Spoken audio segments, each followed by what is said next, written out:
आचार्य कल्प पंडित टोडरमल जी द्वारा रचित मोक्ष मार्ग प्रकाशक अधिकार 7वां व्यवहाराभासी का प्रकरण और उसमें अंतिम भाग सम्यक चरित्र का अन्यथा स्वरूप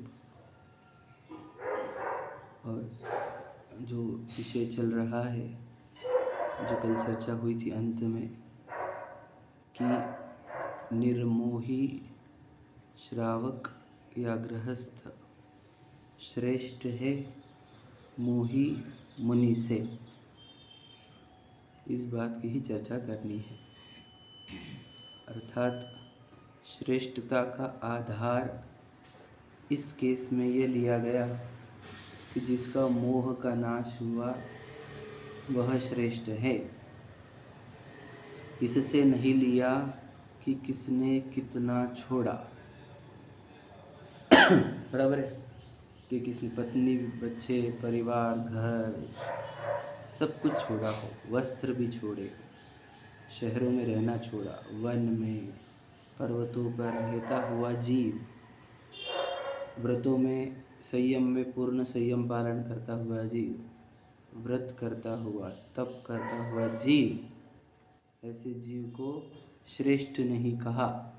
श्रेष्ठ कहा उनको जिन्होंने मोह का नाश किया।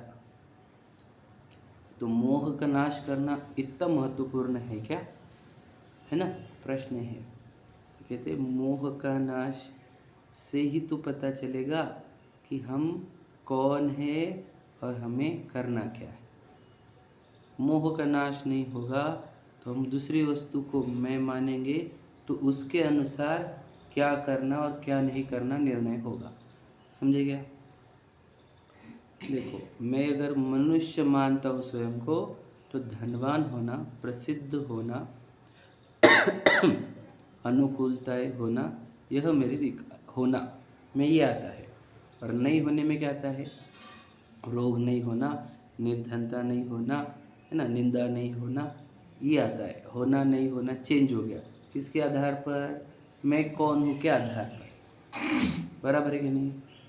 वैसे ही यदि हम अपने आप को जीव मानते हैं तो हमारा नहीं होना नहीं होना भी बदल जाएगा। कैसे? कि मुझे सुख चाहिए, मुझे शांति चाहिए, मुझे ज्ञान चाहिए, समझेगा नहीं, मुझे ये वाले चाहिए, समझे, मुक्ति चाहिए, निराकुलता चाहिए, समझ रहे। और क्या नहीं चाहिए? अशांति नहीं चाहिए, कषाय नहीं चाहिए, आकुलता नहीं चाहिए, समझ रहे, ये वाला नहीं चाहिए। अब मतलब फिर जिसका ये चाहिए नहीं चाहिए वाला सही बैठा है, उसके वो जो व्रत संयम तप है, नियम है, वे बराबर उसको मैच कर रहे हैं, किसको चाहिए और नहीं चाहिए को। बराबर है। और जिसने ये विचार ही नहीं किया कि मैं जीव हूँ, उसके भी व्रत संयम आदि जो है वे सही तरीके से मैच नहीं कर रहे। समझ रहे क्या कह रहा हूँ? उसका व्रत संयम जो है वो क्या करेगा व्रत संयम के काल में? बताओ, उसको तो अभी सुख शांति आदि चीज़ें चाहिए ही नहीं है, समझे कि नहीं? क्योंकि वो स्वयं को जीव पहचानता नहीं है।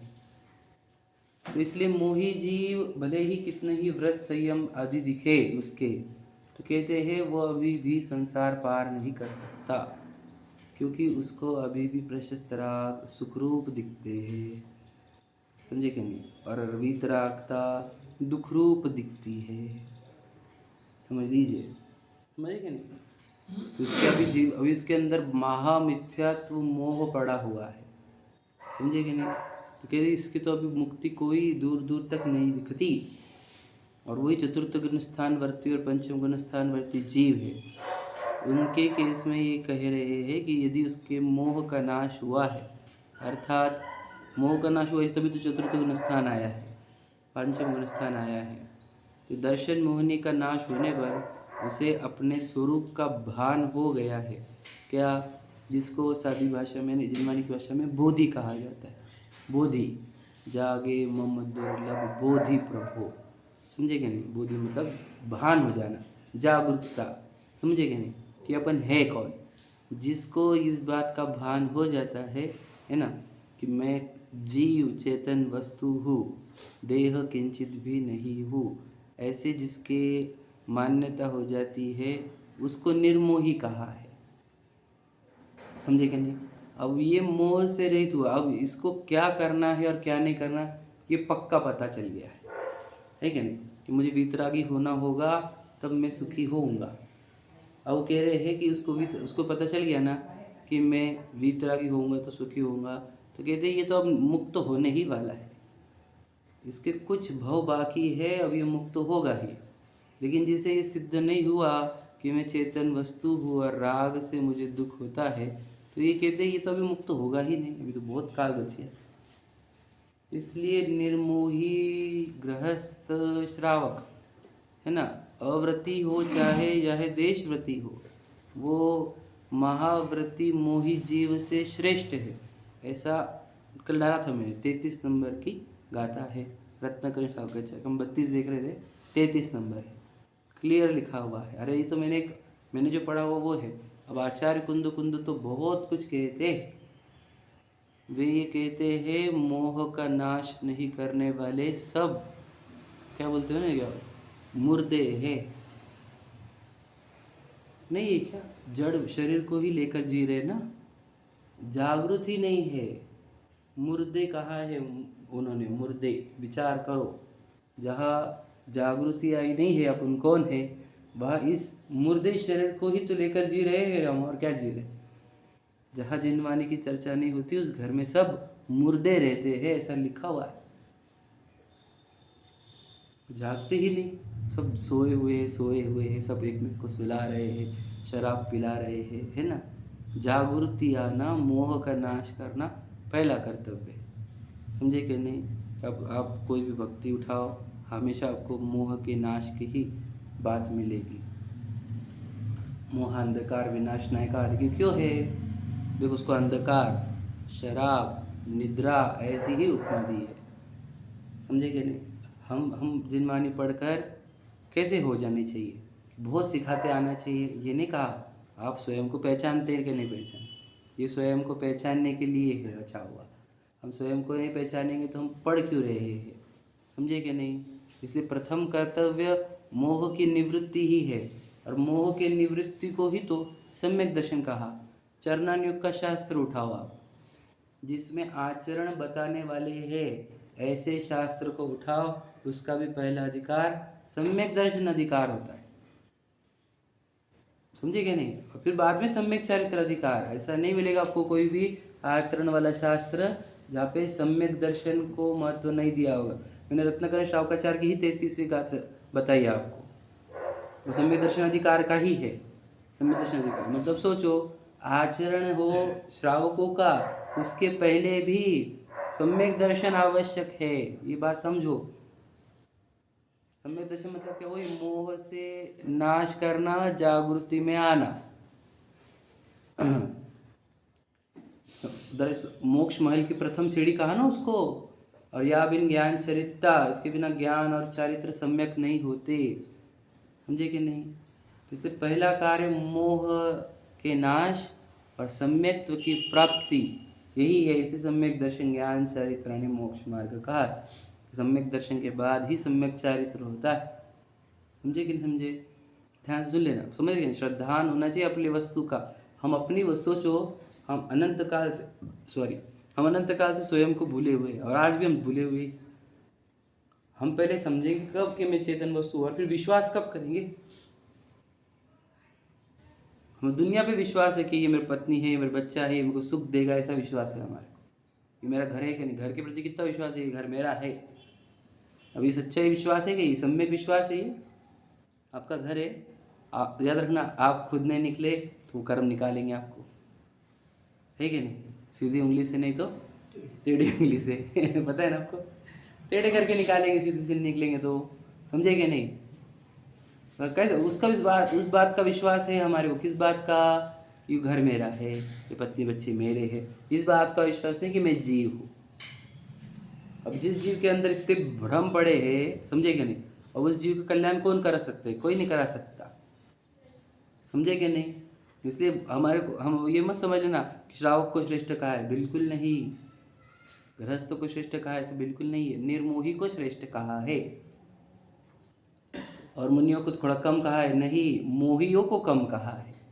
हमारा उद्देश्य मुनियों को कम कहने का नहीं है, मोहियों को कम कहने का है। समझे क्या? तो पंचम गुण संवर्त लेंगे ना। चतुर्थ वाला भी, चतुर्थ वाले को भी श्रावक कहा जाता है चरणानुग शास्त्र के अनुसार। समझे क्या नहीं? हम कर्णानुग के अनुसार चौथा और पांचवा में अलग है। श्रावकाचार तो हमारे को सबको भी श्रावक कहता है, आपको भी और मेरे को भी। समझे क्या नहीं? श्रावकाचार की शैली है, समझ गए? तो कहना क्या है कि गृहस्थ को भी श्रेष्ठ कहा, किस आधार पर? मुनियों से श्रेष्ठ कहा, किस आधार पर? निर्मोहता के आधार पर। और मुनियों को भी आप नीचे कह रहे हो, किस आधार पर? मोह के आधार पर। मतलब पूरा पहला कार्य कोई है तो मोह, नींद से उठ रहे चेतन, तुझे जगावन को, बस ये तो कह रहे बस, जगाने के लिए, जागने के लिए। बोलो क्या करना होगा? आपको मोह नींद से उठना होगा। जिनवानी पढ़, मेरा उद्देश्य आपको सिर्फ शास्त्र पढ़ाना नहीं। तो बोलते यार हो गया ना मोक्ष और प्रकाशक, कितने बार लोगे? वही शास्त्र क्यों लेते बार बार? हमारा उद्देश्य देखो पूरे ग्रंथ कंप्लीट कराने नहीं है। मुझे अभी बोलते तो स्लो ले रहे आप, 6 डाला, फास्ट लो, मेरे को और भी सीखना है। समझ लो, तो 5 सीखा कि मैं और क्या सीखूँ? मैं तो 6 डाला मैं आपको पूरा सिखा सकता हूँ, पूरा की पूरा जैन धर्म, ठीक है नहीं? नए शास्त्र क्या, इसमें तो आ गया ना सब कुछ। हमारा उद्देश्य तो ठीक है आपके शास्त्र कंप्लीट किए जाए, हमारा उद्देश्य क्या है? अब मोह निद्रा से बाहर आओ, जागो। और जागे नहीं और शास्त्र कंप्लीट हो गए तो क्या फायदा कि वो शास्त्र हमें सीखा कि सबको आपको लगेगा वाह वाह बहुत बढ़िया सीखा, बहुत बढ़िया। जागे नहीं हम तो क्या फायदा? मैं भी मोह में, आप भी मोह में। मैं बोल रहा हूँ मैं बहुत बढ़िया सीखा था, आप बोल रहे भैया बहुत अच्छी सिखाते हो, खत्म। ना मैं जागा कि मैं चेतन वस्तु, ना आप जागे कि मैं चेतन वस्तु। समझे कि नहीं? जागो, जागने के लिए है, उसी को ही निर्मोह कहा है। कब तक? अनंत काल बीत गया। अब 10 लक्षण पर्व कितने हो गए हमारे जीवन में? काय के लिए आते हो पता? इसके लिए ही, जागने के लिए ही है। समझे क्या नहीं? ये पर्व बार बार आकर आपको पवित्रता प्रकट करा के वो मौका देते हैं। याद रखना, सच बता रहा हूँ आपको, जैनियों को मिलते हैं ऐसे पर्व। सब छोड़ो और अपने आप का ऊपर कॉन्सेंट्रेट करो। समझे क्या नहीं? डाइवर्ट मत हो जाओ। डाइवर्जन बचाने के लिए पर्व होते हैं। एक सिंगल लाइन में अगर बोले तो पर्व क्यों? डाइवर्जन बचाने के लिए, कॉन्सेंट्रेशन बढ़ाने के लिए। एकदम सिंपल। डाइवर्जन रोको, खुद को पहचानो। समझे कि नहीं? हम अपने आप को नहीं पहचानेंगे तो जीवन जाएगा मनुष्य बहुत बर्बाद होकर। हम काहे के लिए आए? हम जब खुद को जानने के लिए और जागरूक होने के लिए ही आए। सच बता रहे हैं। और अगर जैन धर्म पा कर के भी अगर हम सोए हुए चले गए तो बदनाम जैन धर्म और जिनवानी होगी आपके कारण। सही है कि नहीं? सच्चाई यही है। मैं तो इसलिए बोलता हूँ कि कोई बोल दे कि जिनवानी से कोई जागता नहीं तो हम बोलते चैलेंज लगाओ। ऐसा कोई याद रखना, ये वाणी से कोई जागेगा नहीं तो दुनिया में और कोई ताकत नहीं है जिसको जगा सके। चैलेंज ले लो मेरे से, यही वाणी है वो, इसी से जागते हैं जीव। मोह से बाहर आते हैं, मोह नदी का पार करते हैं, यही है वो। और इससे नहीं तो किसी से नहीं। फिर कोई बोलेगा नहीं ये पढ़ने वाले भी कितने तो नहीं जाग रहे हैं, वो पढ़ नहीं रहे हैं। सिंपल बात समझो आप। नहीं इतना अच्छा बोलते हैं, मेरे को बोलना ही नहीं है। वो जागने की बात है। जागो और जगाओ, दो ही दिन है। खुद जागो और बाद में दूसरों को जगाओ, बस इतना ही काम है हमारे लिए। ठीक है नहीं? मैं जगाऊंगा सिर्फ, मैं जागूंगा नहीं, वो भी नहीं चलेगा बेटा। पहले जाग जा, है कि नहीं? पहले जाग और फिर सबको जगाओ। यार हम भी सोए रहेंगे और आप भी सोए रहेंगे, कोई फायदा नहीं होगा। ठीक है? मोह समझ में आया? मोह निद्रा, मोह को शराब भी कहा है और अंधकार भी कहा है। पढ़ते चलो।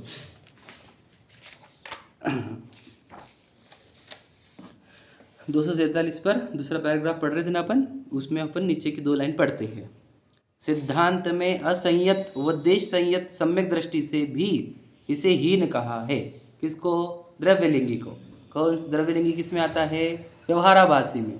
समझ लीजिए, व्यवहाराभासी का टॉप मोस्ट स्टूडेंट, टॉपर द्रव्यलिंगी है। समझेगे नहीं?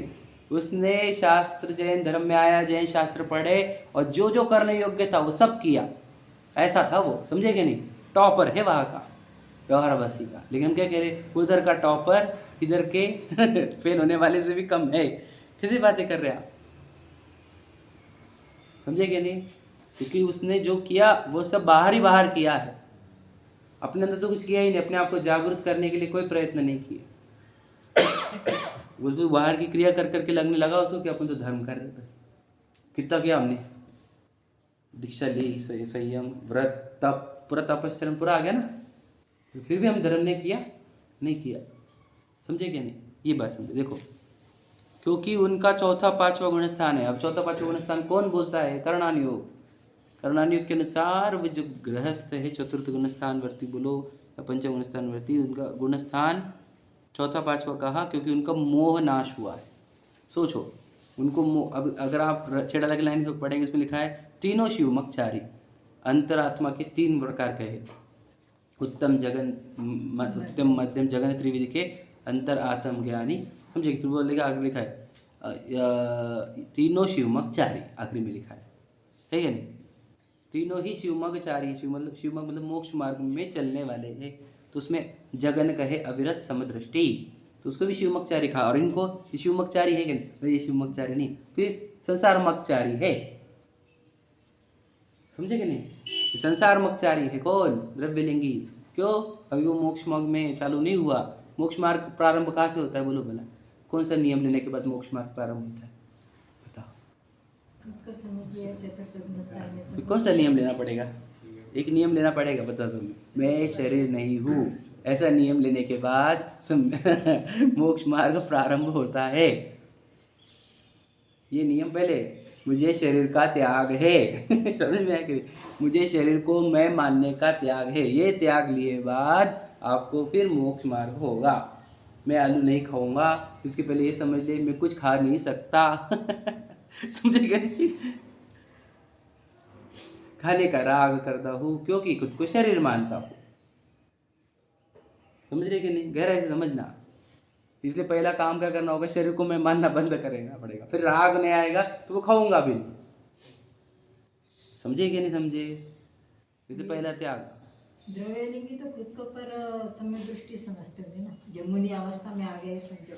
हाँ, एक अपेक्षा से वो अपने आप को, हाँ, क्योंकि सम्यक दर्शन के जो व्यवहार परिभाषा है कि देव शास्त्र गुरु का श्रद्धान होना, सात तत्व, वो बोलते हैं हमारा तो वही वाला है, तुम तो सम्यक दृष्टि ही है। लेकिन उसके देव शास्त्र गुरु की श्रद्धा में भी क्या मिस्टेक है और सात तत्वों की श्रद्धा में भी क्या मिस्टेक है, वो चर्चा हम करके आए हैं जस्ट। कि देव की श्रद्धा में भी कौन सा बोलो क्या करता है वो, कि जिनेंद्र भगवान की श्रद्धा करना, देव शास्त्र गुरु की श्रद्धा को भी सम्यक दर्शन कहा ना। तो जिनेंद्र भगवान की श्रद्धा कैसे करता है बोलो? कि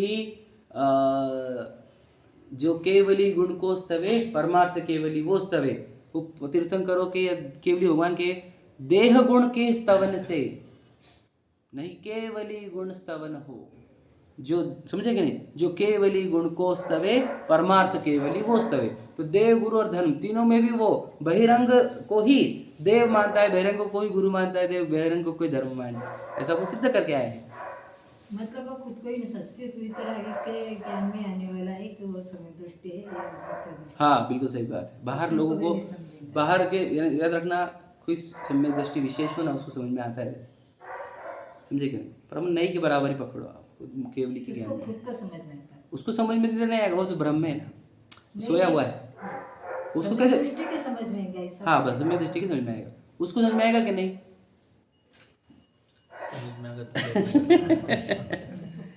उसको समझ में आएगा कि नहीं? समझ सम्यक दृष्टि मिथ्या दृष्टि में मोक्ष मार्ग के अंदर हूँ कि मैं संसार मार्ग के अंदर हूँ? बताओ। द्रव्यलिंगियों को क्या अनुभव होता है कि मैं संसार मार्ग में हूँ कि मोक्ष मार्ग में? क्या लगता है आपको? मोक्ष मार्ग में ही लगता है उसको, समझे कि नहीं? लेकिन वो है संसार मार्ग में, ये फर्क है। समझे कि नहीं? उसको अगर लगता कि मैं संसार मार्ग में, तो पलटता ना। समझे कि नहीं? मतलब क्या गड़बड़ क्या हुई बोलो? गड़बड़ क्या हुई? एक ही गड़बड़ हुई क्या? संसार मार्ग को मोक्ष मार्ग मान लिया। समझे कि नहीं? तो रास्ता गलत सिलेक्ट कर लिया हमने, स्पीड बहुत है तो। समझे कि नहीं? स्पीड कोई वैल्यू नहीं मैटर करती उसके अंदर, पहले तो रास्ता सही होना चाहिए, मैटर करता है। तो उसकी स्पीड तो बहुत है, धन सब छोड़ दिया उसने। स्पीड नहीं, रास्ता। समझे कि नहीं? Direction matters.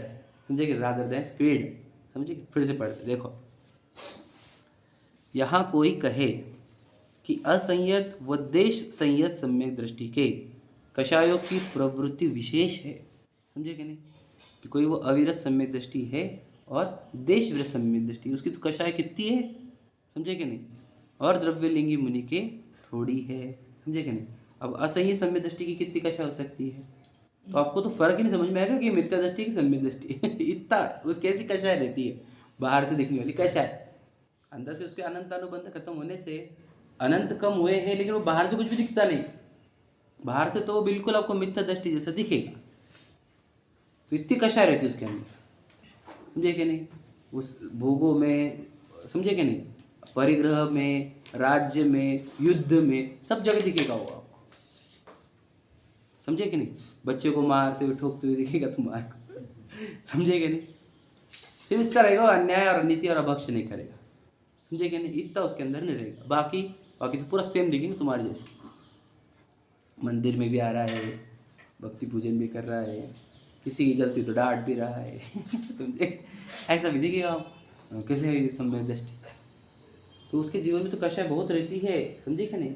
और देश संयत के भी याद रखना, सात्विक प्रतिमा हुए के पहले तो स्वस्थ तरीका से सेवन भी है, व्यापार भी है, समझे ना? आरंभ त्याग प्रतिमा के पहले व्यापार भी है, बिजनेस में है, स्वस्थ सेवन है, तो उनकी तो कषाय प्रवृत्ति कितनी है। और द्रव्यलिंगी के थोड़ी है, थोड़ी कितनी? बस 28 मिनट जितना, इतना ही तो कषाय है उनकी, मतलब वो भी क्या कषाय है, इतनी सी तो है कि नहीं? इसी से असंयत व देश संयत सम्यक दृष्टि तो 16वें स्वर्ग पर्यंत ही जाते, बराबर है ना? यो श्रावक फल व्रतपाल स्वर्ग 16 उपजावे, तो श्रावक व्रत पालन करने वाला 16वें स्वर्ग तक पहुंच सकता है, ठीक है? और द्रव्यलिंगी अंतिम ग्रैव्यक पर्यंत जाता है, समझे कि नहीं? अंतिम ग्रैव्यक की पद पायो अनंत बिरिया पद है ना, पर सम्यक ज्ञान न लाधो है ना, दुर्लभ मुनि निज साधो है ना। तो क्या कह रहे हैं कि अंतिम ग्रैव्यक तक पहुंचता है द्रव्यलिंगी। कौन था अंतिम? नौवा ना, 90वें ग्रैव्यक तक पहुंचता है, समझे कि नहीं? तो देखो, इसलिए भावलिंगी मुनि से तो द्रव्यलिंगी को हीन को हो, समझे कि नहीं? उसे असंयत व देश संयत सम्यक दृष्टि से हीन कैसे कहा जाए, समझे कि नहीं? ये 16वें सर्ग जा रहा है, वो 90वें ग्रैव्यक तक जा रहा है, तो 16वें सर्ग तक जाने वाला, याद रखना, वो भी 16वें सर्ग वाला कौन है? देश संयत वाला है। अविरत वाला तो 16वें सर्ग वाला भी नहीं होगा, कम वाला होगा, वो तो हो भी सकता है। तो कह रहे ये 16वें स्वर्ग तक पहुंचने वाले जीव है, देश विरत या असंयत सम्यक दृष्टि, चौथे गुण स्थान वाले, पंचम गुण स्थान वाले, ये तो 16वें स्वर्ग तक मैक्सिमम पहुंच सकते हैं, उसके ऊपर नहीं पहुंच सकते, है ना? तो और ये 90वें ग्रैव्यक तक पहुंच रहा है, तो फिर ये 90वें ग्रैव्यक तक पहुंचने वाले को श्रेष्ठ कहेंगे कि 16वें स्वर्ग वाले को? ऐसी कैसी बात कर रहे? भावलिंगी से कंपेयर करके द्रव्यलिंगी को हीन कहे तो चलता था हमारे को, सही था वो तो, भावलिंगी श्रेष्ठ द्रव्यलिंगी हीन, ये तो ठीक है। पर तुम बोल रहे हैं वो अविरत वाला सम्यक दृष्टि जीव है ना, कितनी रानियां रह सकती, कितनी पत्नी रह सकती है अविरत वाले को? बता, 96,000 भी रह सकती एक टाइम पे एक टाइम पे, समझे कि नहीं? ऐसे करोड़ों विवाह तो करोड़ों, समझे कि नहीं? लेकिन एक टाइम पे 96,000, तो उसको आप कह रहे हो कि वो श्रेष्ठ है अविरत वाला या देश विरत वाला, और ये आप बोल रहे हो कि ये हीन है द्रव्यलिंगी, ये कैसे संभव है? समझे कि नहीं? ये तो असंभव बात है, इससे हीन क्यों कह रहे हो? पहले केस समझ में आ गई? आपको अच्छा लग रहा है क्या बोलना? आप बोल सकते हो क्या सबके सामने खड़े होगी कि देश विरत, ये जो रानी ये तो है ना 96,000 रानी वाला, और ये जो अनुरोध कर रहा है ये इससे अच्छा है करके, समझो आप, शास्त्र में लिखा हुआ है। बोलेंगे अगर आप तो सामने प्रश्न पूछेंगे ना, कैसे क्या बोल सकते हो तुम, तो क्या उत्तर देंगे हम? उसका भावनाचिक है ना, जो ये आपको जान लिया, हाँ, अपने आप को जान लिया, अभिप्राय भव का अंत आ गया। बोलो और निर्मोह, ठीक है, दिखा सकते किसी को तुम निर्मोह, ये निर्मोही है, ये मोही है, बोले ये निर्मोही है, ये 96,000 वाला ये निर्मोही 18 करोड़ घोड़े 84 लाख हाथी, हाँ ये निर्मोही है। 6 खंड का राज्य, समझे क्या नहीं,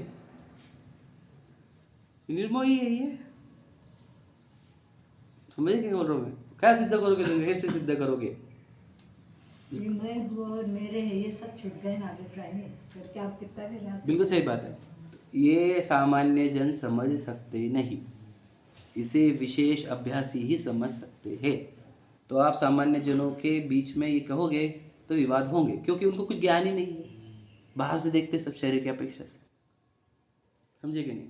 वो झगड़े पे उतारू हो जाएंगे, मारने को भी, मार डालने को भी, समझे कि नहीं? भाई तो हम इसे हमारे से कॉन्ट्रोवर्सी करना है, देखो हमारे से अगर डिबेट करना है पढ़ के आ, समझे कि नहीं? फिर बात करेंगे अपन। बिना पढ़े आए तुम बस करेगा डिबेट, तो हमने करना चाहते भैया, जीत गया तू, चल, समझे कि नहीं? पढ़ कर आप फिर बात कर, है कि नहीं? मुद्दे की बात कर, मन घड़ंत मत बातें कर, समझे कि नहीं? देखो आयुबल जो होते हैं वो कषाय की मंत्रता पे अभिप्राय से, मतलब जैसे चौथे गुणस्थान वाला तो 16वें तक जा रहा, द्रव्यलिंगी का अभिप्राय तो क्लियर ही नहीं, फिर भी वो 9वें ग्रह तक, तो ये सब परिणाम और कषाय की मंत्रता पे ही होता है। बिल्कुल सही बात है। चलो बताते हैं, सिद्ध करते हैं इसको। चतुर्थ गुणस्थान वर्ती की कषाय कितनी ज़्यादा क्या कम द्रव्यलिंगी से? हाँ या एक उत्तर दीजिए। जाता है। चतुर्थ गुणस्थान वर्ती वाले की कषाय द्रव्यलिंगी से ज़्यादा है कि कम है, ये बताओ। गया ना तो कम ही है ना। फिर तो बोल रहे हैं हम आपने तो उत्तर दिया आपने प्रश्न का।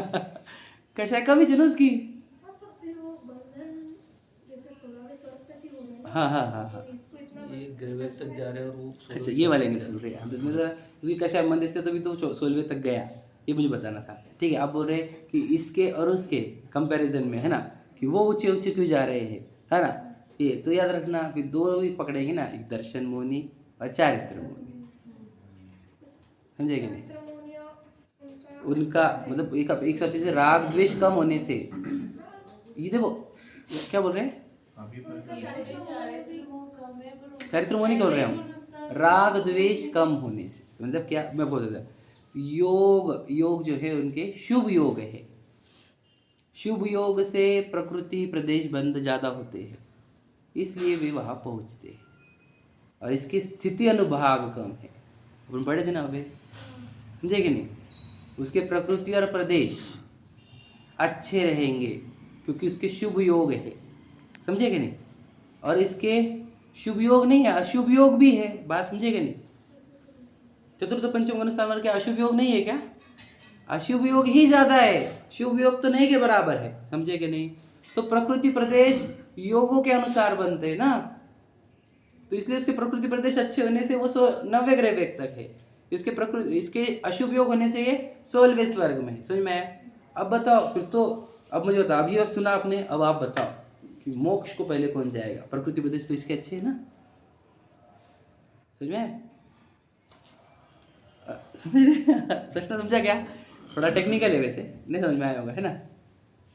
इसमें अभी वही उसका उत्तर यहाँ पर है। वैसे ये जो मैंने बोला प्रकृति प्रदेश वाला, वो यहाँ पर आएगा उत्तर, समझ लेंगे अपन। वो संसार भोगों से भी रहते हैं ना, संसार विषय कौन ये?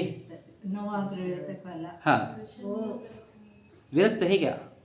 बोला तो देखो दो चीज़ें याद रखना, मैंने क्या बोला, 5 प्रकार से आश्रित होना, मिथ्यात, अविरति, प्रमाद, कषाय, योग, समझे कि नहीं?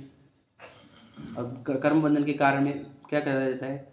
मिथ्यात्व से, यानी क्या बोलते हैं इसको, कि स्थिति अनुभाग कैसे होता है, बोलो? कषाय से, और प्रकृति प्रदेश योगों से, बराबर है? बराबर है ना? ये पता कि नहीं? अब यही कंसेप्ट आपके दिमाग में रखना, तो अपन यहाँ पे पढ़ेंगे तो उसके क्या अच्छा है, कषाय मतलब मिथ्या दृष्टि और चतुर्थ गुणस्थान वर्ती और द्रव्यलिंगी को लो, तो द्रव्यलिंगी का अच्छा क्या है? योग, बराबर है? योग तो बाद में छूटता है ना, पहले छूटने की बात नहीं चल रही, शुभ अशुभ योग की बात कर रहे हैं हम इसको थोड़ी कह रहे क्या, अयोग थोड़ी कह रहे हैं हम इसको, शुभ योग वाला कह रहे हैं, और ये अशुभ योग वाला है, समझते क्या? शुभ योग अशुभ योग, मन वचन का है, किधर जा रही इसकी? भोगों में, समझे क्या नहीं? युद्ध में जा रही है, पत्री बच्चों में जा रही है, धन में जा रहा है, इसका योग किधर है? देखे आप, मन वचन काया की प्रवृत्ति किधर है इसकी? सुनिए, भोगों की ओर है इसकी मन वचन काया की प्रवृत्ति, व्रत संयम की ओर है ना, इसलिए ये 90 ग्रह वेग तक है और ये 16वें स्वर्ग तक है। समझ में आ गया? आगे धन में तो अब बोलो फिर दोनों में अच्छा कौन है ये बताओ। अब तो मन बता दिया। हाँ क्यों? और इसके योग तो अशुभ योग है ना। है ये दिख रहा है कषाय की कषाय की मंदता होने से, कषाय की मंदता कैसे होगी? अनंतानुबंधी जाने से। मैंने बताया था। और बताया उसका एग्जाम्पल क्या है? उसकी पकड़ कैसी हो गई? बिल्ली जैसे पिल्ले को पकड़ती है वैसी।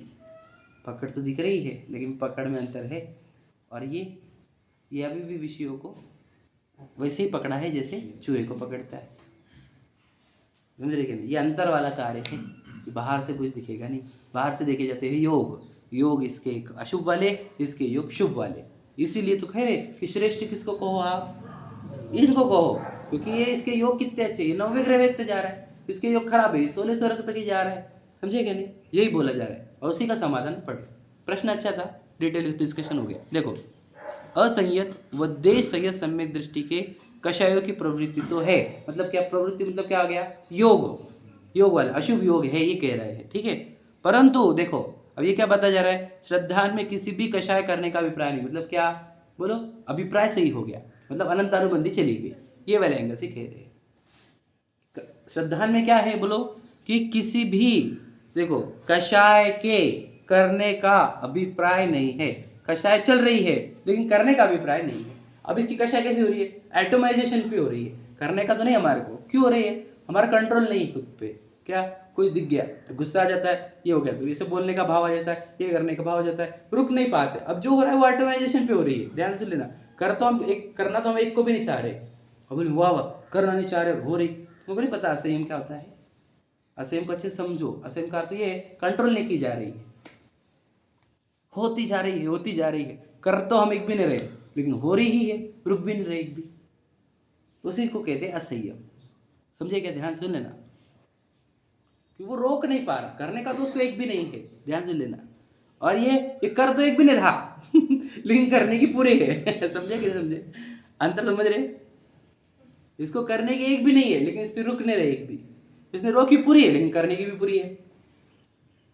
समझे कि नहीं समझे? तो संयत बोला है ना फिर। किसको? ऊपर अपन द्रव्यलिंगी की जो बात कर रहे हैं। हाँ, इसीलिए करने की पूरी, इसलिए असंयत कहा ना। समझे कि नहीं? हमने इसी अपेक्षा से कहा था उसको असंयत। क्यों? क्योंकि उसको करने की पूरी है कषाय। वो तो कर नहीं रहा। क्यों? क्योंकि भय से, है ना, नरकों के भय से, स्वर्ग आदि के लोभ से, इसीलिए नहीं कर रहा।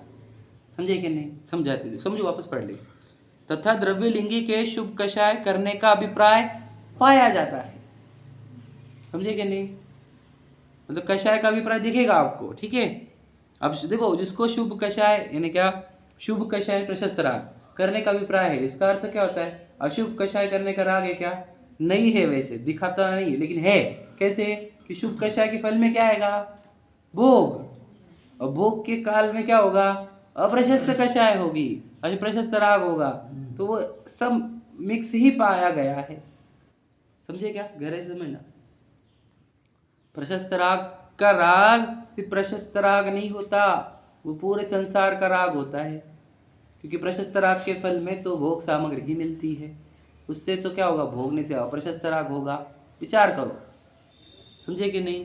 तो देखो, और खुद को समय दृष्टि भी समझता होगा वो, तो भी उसको ऐसा फिर सम्यक दृष्टि क्या रहता समझ है? रहा होगा। सम्यक दृष्टि क्या है? समझ जाता तो खुद को सम्यक दृष्टि समझता नहीं। समझे कि नहीं समझे? आप समझे नहीं। मुझे प्रश्न का उत्तर समझो। आपके प्रश्न का उत्तर दिया मैंने।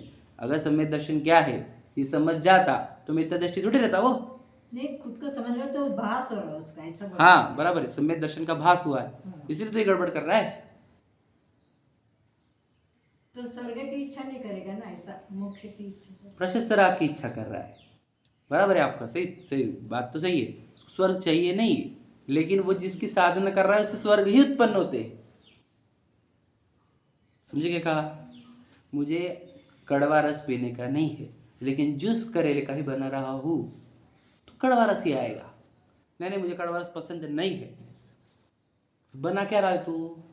करेले का जूस, समझे क्या? तो करेले का जूस बनाएगा तो कड़वा रस ही आएगा, पहली बात समझ ले। नहीं मुझे कुछ भी नहीं चाहिए, मुझे स्वर्ग नहीं चाहिए, मुझे देवगति नहीं चाहिए, मुझे भोग नहीं चाहिए। अच्छा तो क्या उगा रहा है अभी? प्रशस्त राग, तो इससे तो वही मिलते हैं समझे कि नहीं? तो तेरा वो नहीं बोलना कि मुझे स्वर्गाधिक नहीं चाहिए, ये सही बैठ नहीं हो रहा, क्योंकि तू वही भाव कर रहा है जिससे स्वर्गाधिक मिलते। क्या समझे? समझ में आया? एग्जाम्पल करेले के जूस का समझो, समझ में आ गई बात? कि वो नहीं चाहता स्वर्ग, बराबर है, स्वर्ग नहीं चाह रहा, लेकिन स्वर्ग की प्राप्ति के ही उपाय कर रहा है। क्योंकि भावों का ही खेल है, 3 प्रकार के भाव होते हैं। कौन से? बोलो बस। और वो कौन से परिणामों में है? बोलो। हाँ, विशुद्ध परिणामों में ना वो। तो विशुद्ध परिणामों का फल क्या आता है? वही स्वर्गाधिक। तुझे अगर स्वर्गाधिक पसंद नहीं है तो विशुद्ध भावों से हटकर शुद्ध भावों में आ। और विशुद्ध भाव में रह रहकर तू ये बोलेगा कि मुझे स्वर्गाधिक नहीं चाहिए, कैसे नहीं होंगे? आचार्य कुंद कुंद का आज जन्म जयंती महोत्सव है ना, बराबर। बताओ, आचार्य कुंद कुंद जीवन भर साधना किए, हाँ, अभी कहाँ गए? मोक्ष गए कि नहीं गए? अब ऐसा कहा जाता है कि ना हुए हैं ना होएंगे मुनि कुंद कुंद से, बराबर है, ना आज तक हुए ना होंगे, इतने जबरदस्त मुनि है हमारे आचार्य कुंद कुंद देव। तो मोक्ष गए कि नहीं गए? क्यों नहीं गए? अच्छा, प्रशस्त राग उनको अच्छा लगता था कि नहीं? पुण्य पाप अधिकार लिखा उन्होंने, पूरी दुनिया के ऊपर कोई दुनिया की ताकत नहीं थी ये बोलने की प्रशस्त राग धर्म नहीं है। ये आचार्य कुंद कुंद ना लिखते ना, तो याद रखना हम बोल नहीं सकते थे आज कुछ। और जिंदगी भर प्रशस्त राग में जीता जी कर खुद को धार्मिक मानते थे हम। तो आचार्य कुंद कुंद की कमाल, हम तो क्या कहें उनके, हमारे पास शब्द नहीं है उनके लिए कहने के लिए। फिर वो क्यों स्वर्ग में गए? और लिखे ना तुम्हारे लिए, उसके लिए गए तो हमारे चक्कर में गए वो समझे कि नहीं समझे? उनको जाना नहीं था, पर वो प्रशस्त राग, समझे कि नहीं? समझ लो बात को। ले जीव आएंगे, भव्य जीव 2000 साल बाद आएंगे कोई सुरान नगर में कुछ लोग स्वाध्याय करने को, है कि नहीं? तो इनको पता कैसे चलेगा कि वितरागता धर्म है? प्रशस्त राग को धर्म मान के चले जाएंगे वे जीव। करुणा थी एक एक जीव पर, याद रखना, आपको लूंगा। मेरा नाम भी लिया था उन्होंने, हाँ तेरा नाम भी लिया था उन्होंने, कि विशाल पाटनी, नहीं जीव तू विशाल पाटनी नहीं है, तू समझता ही नहीं है कि एक जीव आएगा संसार से भटकते हुए, कहीं से तो उछल के मनुष्य में आएगा, जैनत्व में आएगा, दिगंबर में आएगा, उसको मुक्ति का मार्ग चाहिए रहेगा, तो उसको मिलेगा क्या? नहीं मिलेगा ना, अगर उसको वितरागी धर्म ने बताया तो उसके लिए लिख कर गए हैं वो। और वो ये लिखना प्रशस्त राग में आता है, विशुद्ध भाव में आता है, जिसका फल स्वर्ग में है, वो स्वर्ग में है वो। समझे कि नहीं समझे? और अब स्वर्ग में ही रहेंगे क्या? नहीं, आएंगे फिर कंप्लीट करेंगे निर्वाण को प्राप्त। प्रशस्त राग धर्म नहीं, उनके वजह से चला है ये भरत क्षेत्र में। हर जगह कुंद कुंद आमनाय, कुंद कुंद आमनाय, कुंद कुंद आमनाय क्यों लिखी जाती है? प्रशस्ति पर देख लो, प्रतिमा के प्रशस्ति पर कुंद कुंद आमनाय। दीक्षा लेते वक्त भी कुंद कुंद आमनाय में मैं मुनिव्रत धारण करता हूँ, है ना। और शास्त्र के मंगलाचरण में भी कुंद कुंद आमनाय अनुसार वचन कहूँगा। कुंद कुंद आमनाय को इतना इंपॉर्टेंस क्यों है? बताओ। आमनाय मतलब परंपरा। कुंद कुंद की परंपरा क्यों बोली जा रही है? हर जगह पर क्यों बोली जा रही है? क्योंकि जब भद्रबाहु के टाइम पे, है ना, सभी लोग श्वेतांबर हो रहे थे, समझ लीजिए, तो दिगंबरत्व को स्थापन करने वाले, समझे क्या नहीं? देख लेना अष्टपाहुड़ में, मुझे लाइन याद नहीं आ रही, पर वो ही याद रखना, क्या शब्द है मैं सब भूल रहा हूँ, मैं बताऊंगा आपको, कि जो नग्न है वो ही मुनि हो सकता है। क्लियर लिखा है, दिगंबरत्व को स्थापन किया, इसलिए अपने अगर प्रशस्ति पे लिख दिया आचार्य कुंद कुंद आमनाय, तो इसको कोई कल श्वेतांबर नहीं कर सकता। याद रखना, ये प्रतिमा के ऊपर कभी कोई कपड़े डाल नहीं सकता, क्योंकि प्रशस्ति पे लिखा है कुंद कुंद आमनाय, अर्थात ये दिगंबर ही रहेगी। समझ लीजिए कितना बड़ा काम है। कुंद कुंद आमनाय लिखना कितना जरूरी है। अगर आपने दीक्षा ली है कुंद कुंद आमनाय में, तो आप परिग्रह नहीं रख सकते, क्योंकि उन्होंने कहा था परिग्रह रखने वाले या तिलतुष मात्र परिग्रह रखने वाले निगोद में जाएंगे, ऐसा लिखा है उन्होंने। इसलिए कुंद कुंद आमनाय जरूरी है दीक्षा लेते वक्त बोलना, समझ लीजिए। और जब वचन निकल रहे हैं तो कुंद कुंद आमनाय से वचन निकालो दिगंबरत्व को, यानी क्या, अपरिग्रह को, अर्थात वीतराग भाव को ही आपको मोक्ष मार्ग धर्म कहना होगा। ये कुंद कुंद आमनाय है। क्या समझते हैं आप आचार्य कुंद कुंद को? याद रखना, पूरा धर्म हमारा कुंद कुंद आमनाय इस शब्द पर चल रहा है। आज के डेट में देख लेना आप कहीं पर भी, कुंद कुंद आमनाय, कुंद कुंद आमनाय, कुंद कुंद आमनाय, कुंद कुंद आमनाय, बस एक आमनाय चल रही है, एक परंपरा कुंद कुंद क्या, जिसके कारण इस भरत क्षेत्र में आमनाय परंपरा चल रही है जिसके नाम से, वो आचार्य कैसे होंगे विचार करो। आचार्य कुंद कुंद क्या होते हैं आपको क्या पता? समझे कि नहीं? क्यों उनकी इतने आमनाय को इंपॉर्टेंस है, विचार करो। उन्होंने जो पंच परमागम रचे हैं, जहाँ समय सार जी लिखा उन्होंने, अष्टपाहुड़ लिखा, जहाँ पे दिगंबरत्व को दृढ़ किया उन्होंने, समझे कि नहीं? उसी के कारण आज तक दिगंबरत्व टिका हुआ है। तो कभी के हम तो हमारे पूर्वज सब श्वेतांबर हो जाते और हम कोई दिगंबर धर्म में नहीं रहते। आज 12 साल का अकाल पड़ा था तब, समझे कि नहीं? सब कन्वर्ट हो रहे थे। विचार करो, आचार्य कुंद कुंद ने इतनी दृढ़ता से दिगंबरत्व को जारी रखा, समझे? विचार करो जरा, ये परंपरा नष्ट हो जाती थी दिगंबर की, इसलिए कुंद कुंद आमनाय कितनी इंपॉर्टेंट होती है, समझो।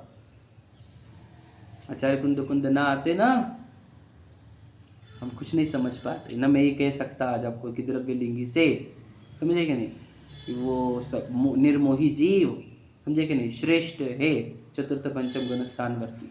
एग्जैक्ट समय बताओ कितना हो गया? टाइम बताओ, घड़ी बंद हो गई। 46 हुए। 2-3 मिनट तो ले सकता हूँ मैं आपके और ठीक है, एक्स्ट्रा ही ले रहा हूँ लेकिन ले रहा हूँ, ठीक है। देखो, इसलिए श्रद्धान की अपेक्षा, वर्ड देखो क्या है, श्रद्धान की अपेक्षा। हम प्रवृत्ति की अपेक्षा नहीं कह रहे, योगों की अपेक्षा नहीं कह रहे, कषाय की अपेक्षा नहीं कह रहे, हम श्रद्धान की अपेक्षा कह रहे हैं। समझ लीजिए बात, समझे क्या नहीं? वर्ड अपेक्षा मतलब ये समझते क्या, ज्यादवाद। तो हमने कहा है कि गृहस्थ श्रेष्ठ है, अपेक्षा समझो हमारी। ये मत बोल देना कि देखो इस श्रावक को श्रेष्ठ कह रहे, तुम हमारी अपेक्षा सुनो, पूरा सुन के जाओ, अधूरे मत सुनो।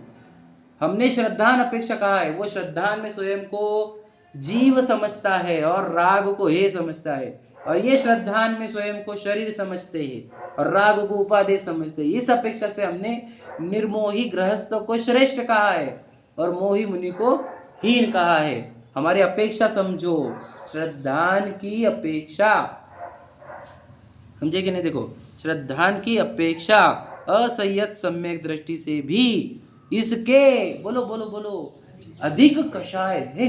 वहां पर किससे कहा? बोलो, योगों से नहीं, प्रवृत्ति से नहीं, काय से? श्रद्धान से। तो वो तो हमेशा हमेशा लगता है कि वो जो चतुर्थ गुणस्थावर्ती उसकी कषाय ज़्यादा है और वो मुनि जो दीक्षा ली है उनकी कषाय कम है। यही था ना तुम्हारे दिमाग में, सबके दिमाग में यही था आज तक कि नहीं नहीं उसने सब छोड़ दिया ना जंगलों में, तो अट्ठाईस में पाल, उसकी कषाय कम है, उसकी कषाय बहुत है। तुम समझे नहीं, तुम श्रद्धान को समझते नहीं हो, तुम अभिप्राय को समझते नहीं हो।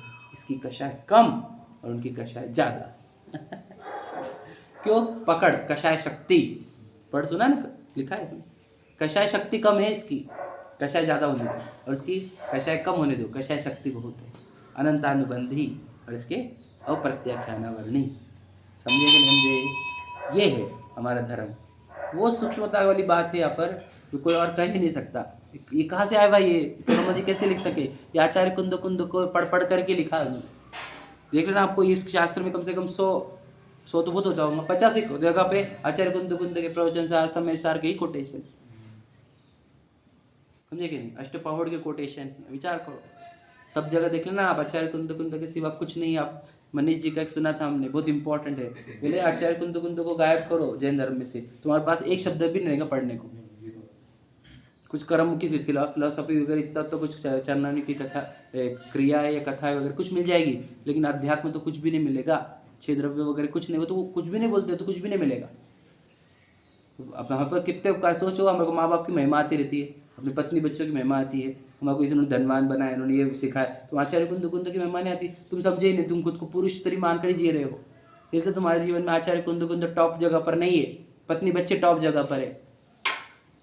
विशाल पाटनी मान के जीवोगे तो पत्नी अच्छी लगेगी, बच्चे अच्छे लगेंगे, माँ बाप अच्छे लगेंगे, गाड़ी बंगले अच्छे लगेंगे। अरे तू जीव है, तू समझ, तेरे पर किसके उपकार है? जिसके उपकार उपकारी का उपकार भूलना, ये दुर्जन लोग रहते हैं। और सज्जन लोग अपने उपकार को कभी नहीं भूलते। हमारे ऊपर एक एक शब्द का उपकार है उनका, और हम उनको याद नहीं करेंगे। हम बस पत्नी बच्चे स्टेटस पे वही लगाए जाते, पत्नी बच्चे, और आचार्य कुंद नहीं लगते। किसका उपकार है हमारे पर, ये जानो समझो, है कि नहीं। ये आचार्य कुंद के उपकार है। याद रखना, भरत क्षेत्र में ये जीव, समझे कि नहीं, इनके कारण परंपरा चलेगी, ऐसा सिमंदर स्वामी ने कहा था, ऐसा बोलते जाता ना, इनके नाम से परंपरा चलेगी, समझे कि नहीं। एलाचार्य, विचार करो कैसे महान थे, क्यों उनको स्थान दिया। सोचो, भगवान वीरो गौतमो गणी, गुंदाचार्य डायरेक्ट गणधर के बाद जिनका स्थान माना जाता है, बहुत महान जीव है। हम उनकी महिमा समझते नहीं है।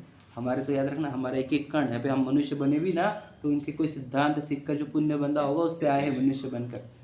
हमारा मनुष्यत्व भी उनका देन है। हमारे आज यहाँ पर बैठकर सीखना सिखाना भी उनकी देन है।